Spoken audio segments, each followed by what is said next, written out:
जी नाज़रीन, ब्रेक के बाद आपको खुशामदीद कहते हैं। कोरोना वायरस का नया वेरिएंट ओमिक्रॉन जिसने दुनिया में एक नया खौफ पैदा किया हुआ है और तेज़ी से इसके मरीज़ों की तादाद बढ़ती चली जा रही है। पाकिस्तान के अंदर भी ये एंट्री दे चुका है और अब तक की इतलात के मुताबिक 75 अफराद में जो हैं इस वेरिएंट की तस्दीक हो चुकी है। कितना डेडली वायरस है, क्या इसको आम वायरस उसी तरीके से समझेंगे या ये जो नई किस्म है ये सबसे ज़्यादा ख़तरनाक है? इस हवाले से मुख्तलिफ चहमगोइयाँ मुख्तलिफ बातें की जा रही हैं। क्या वाकई ओमिक्रॉन इतना ख़तरनाक है कि हम पूरी दुनिया एक बार फिर जो है वो बंद करने जा रहे हैं? ये तमाम तर अपडेट्स लेते हैं डॉक्टर अताउर रहमान साहब से, और जो साइंटिस्ट भी हैं, वज़ीर आज़म की टास्क फोर्स के एक चेयरमैन भी हैं, उनको शो में खुश आमदीद भी कहते हैं। अस्सलाम वालेकुम डॉक्टर साहब। वालेकुम अस्सलाम। डॉक्टर साहब, पहले तो ये बताइएगा कि साउथ अफ्रीका से ये वेरिएंट निकलता है ओमिक्रॉन, उसके बाद ये अमेरिका, यूरोप से होता होता इंडिया और अब ये जो है वो पाकिस्तान के अंदर भी एंट्री दे चुका है। लेकिन जो तफसीलात सामने आई हैं अब तक, उसके मुताबिक तो इतना सीवियर किस्म का ये वेरिएंट नहीं है, तो फिर इतना खौफ क्यों पैदा हो रहा है पूरी दुनिया में इस वेरिएंट के हवाले से? ये एक बहुत अहम सवाल है, क्योंकि इसके 3 पहलू हैं जिनका जायजा लेना पड़ेगा और फिर उन तीनों को कंबाइन करके फाइनल सूरत निकलती है। जी। सबसे सबसे पहला जो इसका जो फैसेट है, जो पहलू है, वो ये है कि ये तकरीबन 5 गुना ज़्यादा तेज़ी से फैलता है डेल्टा वेरिएंट के मुकाबले में। जी। और इस वजह से इसकी इन्फेक्टिवनेस, यानी कि हर 2 रोज़ बाद जो तादाद है वो दुगनी होती जाती है। आज अगर 75 हैं तो कल परसों 150 होंगे और फिर 2 रोज़ बाद 300 और फिर 600, 1200, फिर 2400। तो 10, 15, 12 रोज़ में आप देखेंगे हज़ारों में तादाद चली जाएगी इसकी। तो एक पहलू ये है कि ये 5 गुना ज़्यादा तेज़ी से फैलता है और हर 2 रोज़ बाद डबलिंग होती जाती है उन लोगों की जो मुतासिर हो रहे हैं इससे और जो बीमार पड़ रहे हैं। नंबर 1। इसका जो दूसरा पहलू है वो ये है कि जो अमवात हो रही हैं इसकी, वो उससे कम है, और जो शदीद बीमारी जो होती है वो भी डेल्टा से कम है। जी। लेकिन क्योंकि ये 5 गुना ज़्यादा तेज़ी से फैल रहा है तो लोग ज़्यादा बीमार हो रहे हैं और इस वजह से हॉस्पिटल्स पे प्रेशर कहीं ज़्यादा तेज़ी से बढ़ेगा और अमवात भी बहुत ज़्यादा होंगी क्योंकि ज़्यादा लोग मुतासिर होंगे। लेकिन डॉक्टर साहब, जो मैं पढ़ रहा था साउथ अफ्रीका, तीसरा देखा। हाँ जी, तीसरा पहलू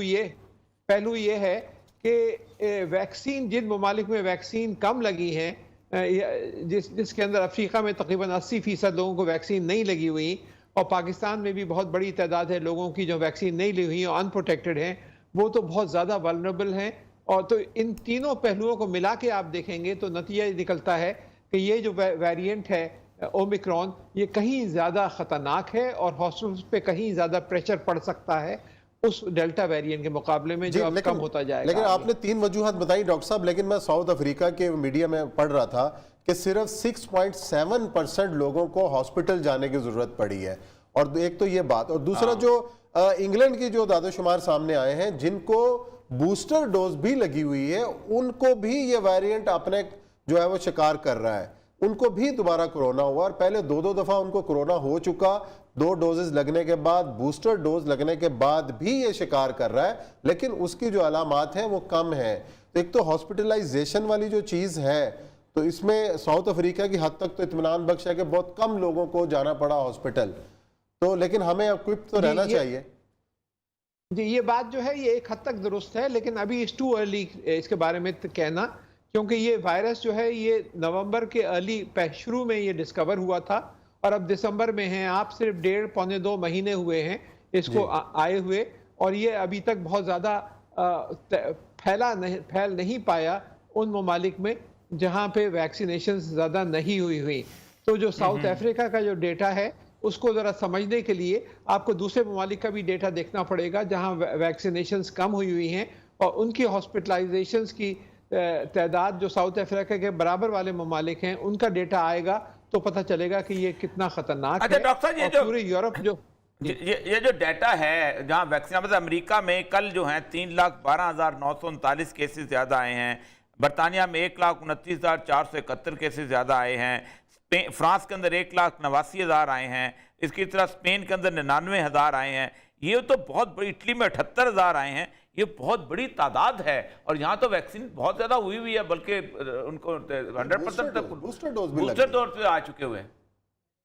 بالکل، اور یہی سب سے بڑی خطرہ ہے کہ یہ اس تعداد کو بنیاد بنا دیں اور ہر 2 روز بعد اس تعداد کو دگنا کرتے جائیں، اور پھر یہ بھی دیکھتے جائیں کہ امریکہ جیسے ملک میں بھی 100% ویکسینیشن تو نہیں ہے، بہت سارے لوگوں کو تو ویکسینیٹ ہی نہیں ہوئے جو بلیو ہی نہیں کرتے اس وائرس کے اندر، 80% کے قریب ویکسینیٹ ہوئے ہوں گے، باقی 20% نہیں ہوئے ان لوگوں کی میں اس ایج گروپ کی جن کو ویکسینیٹ ہونا چاہیے، تو یہ بہت بڑا خطرہ موجود ہے اور یہ پھیل رہا ہے خطرہ، اور جب تک یہ وائرس رہے گا، چاہے وہ ڈیلٹا ہو چاہے وہ اومیکرون ہو، اور یہ میوٹیٹ کرتا رہے گا، جب تک اس کے اور خطرناک ویریئنٹس اور ڈیولپ ہوتے رہیں گے، تو یہ کہنا کہ صاحب اس میں اتنے زیادہ شدت نہیں ہے تو اس وجہ سے ہم ریلیکس ہو سکتے ہیں، اس کو بالکل نہیں، یہ بات درست۔ اس وقت یہ بہت بڑا ایک طوفان آیا ہوا ہے دنیا کے اندر، اور ان ممالک میں جہاں ویکسینیشن کم ہے ان کے لیے تو بہت ہی زیادہ خطرناک ہے۔ اگر اس کے شدت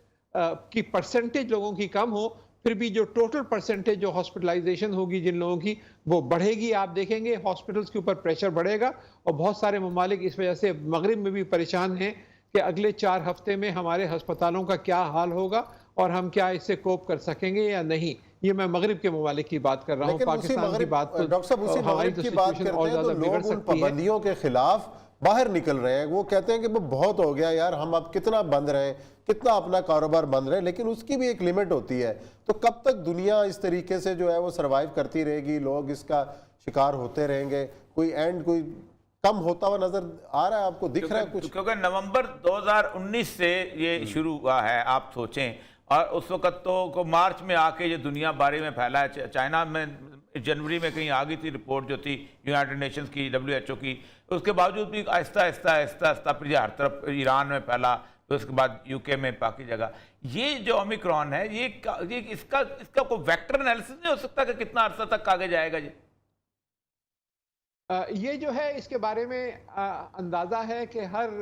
1.5 یا 2 مہینے بعد ایک نیا ایسا ویریئنٹ آئے گا جو پچھلے والے ویریئنٹ سے کہیں زیادہ تیز پھیلتا ہوگا، اور شاید اس سے خطرناک بھی زیادہ ہو، اور وہ پچھلے والے ویریئنٹ کو دبا دے گا۔ یہی صورتحال رہی ہے ابھی تک کہ یہ ویوز آ رہی ہیں، اور ویوز جو ہیں ایک دب جاتا ہے دوسرا بڑھ جاتا ہے، اور جو زیادہ خطرہ پیدا ہو جاتا ہے کہ ویکسینز کی جو ایفیکٹونیس ہے وہ پھر کم ہوتی جاتی ہے جیسے جیسے اس کا سٹرکچر تبدیل ہوتا جاتا ہے۔ آپ نے دیکھا کہ یہ فٹ بال نما ہے جس میں مختلف نوکے سے لگی ہوئی ہیں، ان میں اسپائک پروٹینز کہلاتی ہیں، خاص قسم کے پروٹینز ہوتی ہیں جو کہ بہت آسانی سے انسانی خلیوں کے ساتھ بائنڈ کرتی ہیں، اندر داخل ہوتی ہیں، انسانی نظام کو، جو دفاعی نظام ہے، جو اینٹی باڈیز ہیں، اس کو دھوکہ دیتے ہیں، اور پھر یہ ملٹیپلائی کر کے باہر آتا ہے، اور پھر 5 گنا جیسے میں نے کہا تیزی سے پھیلتا ہے۔ تو یہ جو ہے یہ ایوالو ہو رہا ہے، ایوولوشن ہو رہی ہے، اور اس کے زیادہ خطرناک صورت جو ہے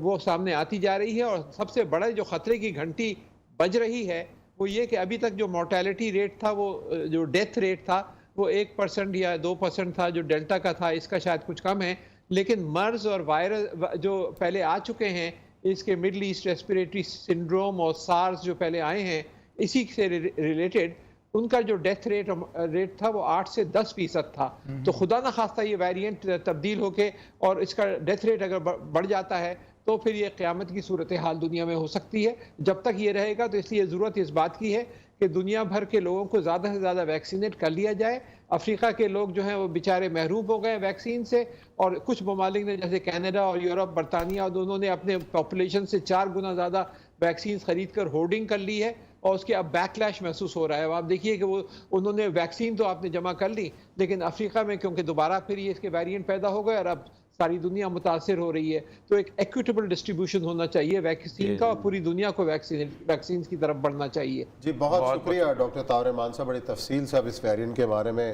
معلومات دے رہے تھے۔ ناظرین یہاں لیتے ہیں بریک کے بعد آئیں گے تو پروگرام کا سلسلہ جاری رہے گا اور بات کریں گے ایک بار پھر بھارت کی صورتحال۔